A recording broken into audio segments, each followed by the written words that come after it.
कहानी शुरू होती है क्लैश यूनिवर्स के रॉयल किंगडम में। किंगडम के किंग बनने से पहले भी कुछ लेजेंडरी हीरोज वहाँ रहते थे। किंग उन्हें अपने किंगडम में लाकर उन्हें अपनी साइड करना चाहता था। उसने अपने ट्रस्टेड रॉयल रिक्रूट्स की एक टीम बनाई और उन्हें उन 3 महान चैंपियंस को ढूंढने का मिशन दे दिया। वो स्केलेटन किंग को पूरी तरह से इग्नोर कर अपनी जर्नी पर निकलने वाले थे। अचानक एक हड़बड़ाहट में भागता हुआ स्केलेटन आकर उन रिक्रूट से टकरा गया। उसने कहा लैरी। स्केलेटन को डराने के लिए वो उसे जेल में डालने की बात करने लगे। उन्होंने पाया कि एक स्केलेटन आर्मर और क्राउन पहने वहां खड़ा था और वो अभी डरते हुए पीछे जाने ही वाले थे कि तभी वो स्केलेटन अपनी भारी आर्मर को न संभालने के कारण लुढ़कता हुआ नीचे गिर गया। और जब रिक्रूट्स ने देखा तो उन्होंने पाया कि वो एक छोटा स्केलेटन था, जिसे देख पहले स्केलेटन ने कहा कि ओ लैरी, तुम कब सुधरोगे। और लैरी ने ऊप्स कहते हुए गुस्से से भरे रिक्रूट्स को अपनी तरफ आते हुए देखा।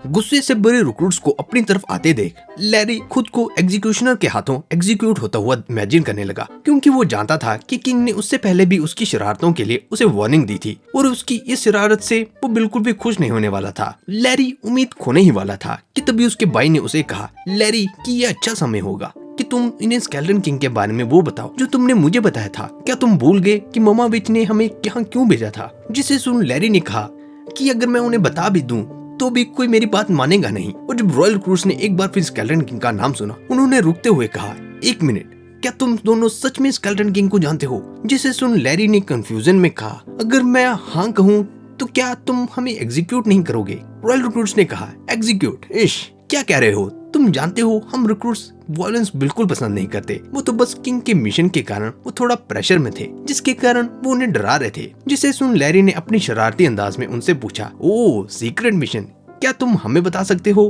कैसा मिशन। रॉयल रिक्रूट्स ने पहले तो अपने रॉयल स्टेटस का घमंड दिखाते हुए मना कर दिया, पर कुछ ही पल बाद उन्हें स्केलेटन किंग को ना ढूंढ पाने पर नाराज किंग के थॉट्स आने लगे और उसके डर से उन्होंने लैरी और उसके भाई को सब कुछ बता दिया। उनकी पूरी बात सुनने पर लैरी ने रिलैक्स होते हुए अपना आर्मर उठाते हुए कहा तुम्हें पता है तुम्हारा आज लकी दिन है, क्योंकि मैं तुम्हें न सिर्फ स्केलेटन किंग का पता बता सकता हूँ बल्कि मैं तुम्हें उस तक ले जाने के साथ साथ तुम सबको उसके हाथों से मरे बगैर मैसेज डिलीवर करने में भी मदद कर सकता हूँ। मरे बगैर, रिक्रूट्स ने डरते हुए कहा। लैरी ने कहा चिंता न करो, स्केलेटन किंग असलियत में फ्रेंडली है। रॉयल रिक्रूट शुरुआत से ही स्केलेटन किंग से दूर रहना चाहते थे, पर अगर वो उसको ढूंढे बगैर किंग के पास लौटते वो उससे भी स्कैरी होने वाला था। इसलिए उन्होंने लैरी और उसके भाई के साथ स्केलेटन किंग को ढूंढना सही समझा, क्योंकि ऐसा करने पर उन्हें कुछ उम्मीद तो थी। और साथ में लैरी ने उनकी सेफ्टी की बात भी की थी। और उसके साथ लैरी ने कहा तो क्या सभी तैयार हैं स्केलेटन किंग की डेन को खोजने के एडवेंचर के लिए। रिक्रूट्स ने कंफ्यूज होते हुए कहा स्केलेटन किंग डेन। लैरी ने स्केरी वॉइस में कहा हाँ,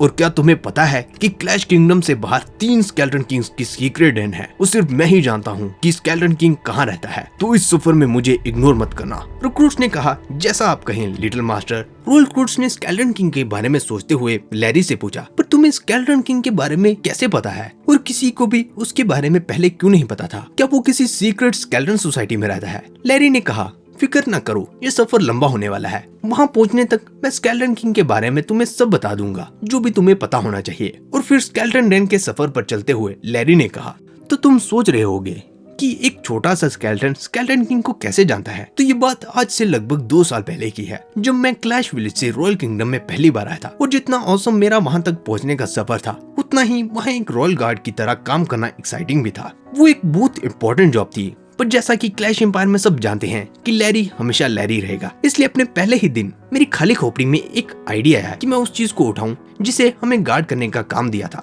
मैं ज्यादा डिटेल में तो नहीं जाऊंगा, पर एक चीज से दूसरी चीज और मेरी शरारत के कारण मैं कुछ ही देर में बेबी इलेक्ट्रो ड्रैगन के मुंह में था। मैं यहाँ ज्यादा क्रेडिट तो नहीं लूंगा कि मेरे इलेक्ट्रो ड्रैगन के मुंह से निकलना कितना औसम था, पर अगर तुम में से कोई भी अपनी आंखों से देखता तो तुम भी रो पड़ते। जिससे सुन लैरी के भाई पीटर ने कहा लैरी, रिक्रूट्स यहाँ तुम्हारी नहीं स्केलेटन किंग के बारे में जानना चाहते हैं। लैरी ने निराश होते हुए कहा हाँ, और बोला ठीक है, तो मैं कहाँ था। रिक्रूट्स ने कहा बेबी ड्रैगन के मुंह में। लैरी ने कहा हाँ, पर मैंने तुम्हें एक पार्ट नहीं बताया। जब मैं उस ड्रैगन के मुंह से पहले उसके पेट में था, क्योंकि जब मैं उसके पेट में था मेरे साथ कुछ अजीब हुआ। उस पल मेरे लिए समय रुक सा गया था, और हुआ ये था कि जैसे ही मैंने गलती से किंग के क्राउन को इलेक्ट्रो ड्रैगन के पेट में गिराया था, मेरे खाली दिमाग में मैं सोच रहा था कि किसी स्केलेटन के शरीर की ही तरह इलेक्ट्रो ड्रैगन का पेट भी खाली होगा, और इस लॉजिक से मैं सीधा उसके मुंह में चला गया। और अगर तुम में से कोई भी ड्रैगन के पेट में जाने के बारे में सोच रहा है तो यकीन मानो वो खाली नहीं होता। और इलेक्ट्रो ड्रैगन के केस में मुझे कुछ पल के लिए उसके अंदर बहुत ज्यादा हीट महसूस हुई।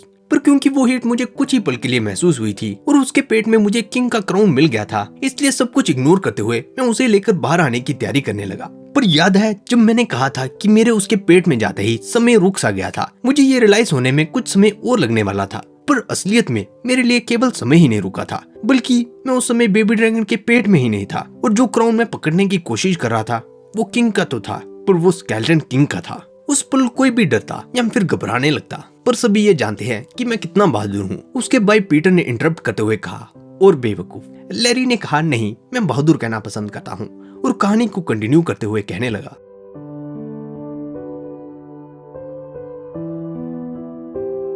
ओह, लैरी ने तुम्हें स्केलेटन किंग से मिलाया।